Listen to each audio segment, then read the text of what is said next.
Hi everybody, it's Ruth Rumack here, founder and executive director of education at Ruth Rumack's Learning Space. Time for more back to school tips. Welcome to episode 5, making the most of virtual lessons. Whether your kids are back at school full-time, doing a mix of in-person and online learning, learning online full-time, or taking online lessons at Ruth Rumack's Learning Space, I have some tips that will help you and your kids get the most out of their experience. All right, let's start with some basics. Setting up the environment for successful learning. You want your child to have a space that's free from distractions. Sounds simple, but can be tricky when parents are working from home, other siblings are also on virtual lessons, dogs are barking, you get the picture. Try to find a place where you can see your child. You're able to check in and troubleshoot if needed, but they aren't trying to work in the middle of all the activity. I would also say noise-canceling headphones can be very helpful in those situations. Okay, make sure they have all the supplies, the books, and the equipment that they need before the lesson start, because interrupting a lesson to get a paper from the other room can be really disruptive and break the flow of learning.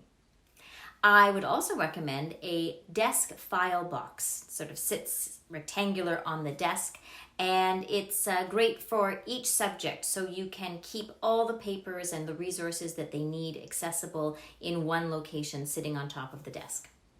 You'll also want to make sure that you have all the necessary logins and passwords for each of the platforms and calendars and learning management systems that your children are using. So we want to find a place to set up with a strong internet signal.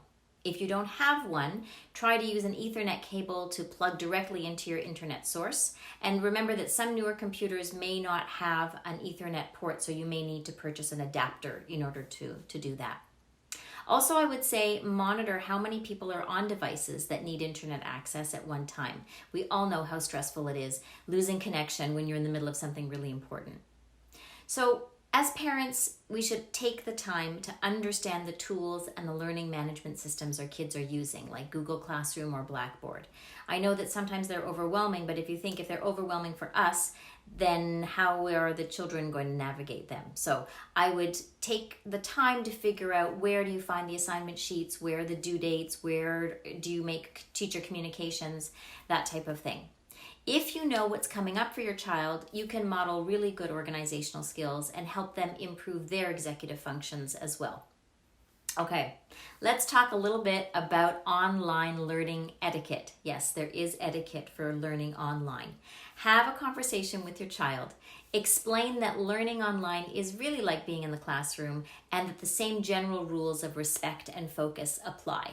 So one good idea would be to generate a list together, have as I said, a discussion of examples of good online etiquette, things like keeping the camera on and staying in view when asked, maintaining focus and staying off other devices, and using the chat and annotation tools appropriately.